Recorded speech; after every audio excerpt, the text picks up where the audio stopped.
ladies and gentlemen.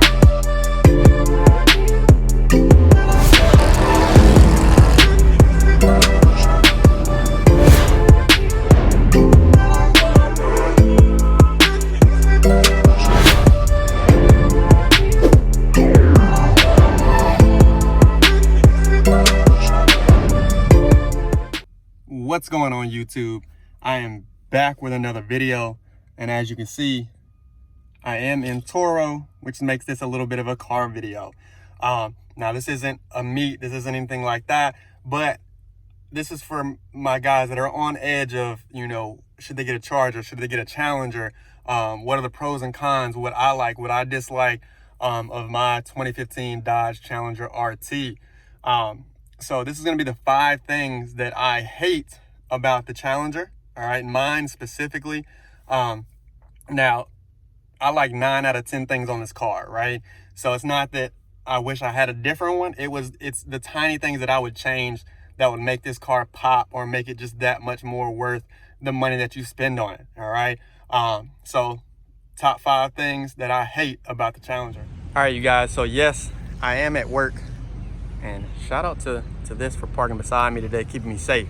But the first thing, yes, she is dirty. I haven't washed her in about a week, but shout out to the ceramic coating. You can see the shine on that. But the first thing that I hate, all right, and I am OCD about cleaning my car, is how dirty the back end gets. Like, I can literally wash my car and then literally going down the road, you know, like whole difference. All right, so the back end just fills up with dirt instantly. That is the biggest pet peeve of mine. All right, my second one, all right, and it's more with the Brembos, etc.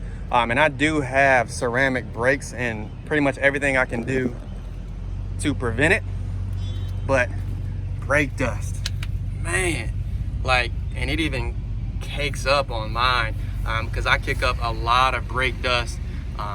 But that is number 2, man. I can literally not stand it.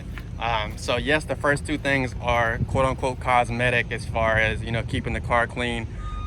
Some people don't mind it because of this, you know, the color of their rims, but I don't know what it is with Dodge, but man, the back end stays dirty. Now the third thing, you know, especially if you're looking for a Dodge Challenger or a Charger, you get what you pay for, right? And what I mean by that is, if you want a nice interior, you want the leather interior, you're gonna have to go for a Hellcat, all right? You're gonna have to go for something that is a true SRT, right? Because that's where they put a little bit more effort into the actual car. And of course, you get what you pay for. But the third thing, my interior is garbage, all right? This is the only thing that I hate about my interior, is I have these cloth gray looking faded seats that I take care of super crazy good, and just the interior just doesn't look good on this car. And, you know, and yes, if you know anybody who has the red suede Scat Pack seats, I am looking for it. So put me in contact with them. Even all the way down to just the grayness of everything, right? Why not make everything black with a little bit of a silver stripe or anything like that? Because even the accents here are black. And yes, she is a little dirty. You know, don't judge me unless you want to come wash it and clean it out for me. But that is number 3, all right?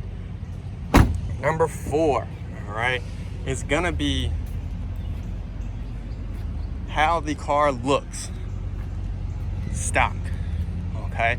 So this wheel gap is crazy, right? You're talking 2 to 3 inches of a wheel gap on both sides. So it definitely feels like I am riding in a boat, or I'm riding super high, you know, on a car that should be a little bit lower and look a little bit more aggressive. Now, it doesn't look that bad from far away, or truly that bad when you ride. But when you get into a Hellcat or anything that has a little bit different of suspension and how it rides, you just kind of fall in love with it. Now, I don't know if I'm gonna lower this just because, you know, Charlotte roads are fairly bad. And I don't want to rip anything out the underneath of my car or put a front splitter on and rip off my whole front bumper.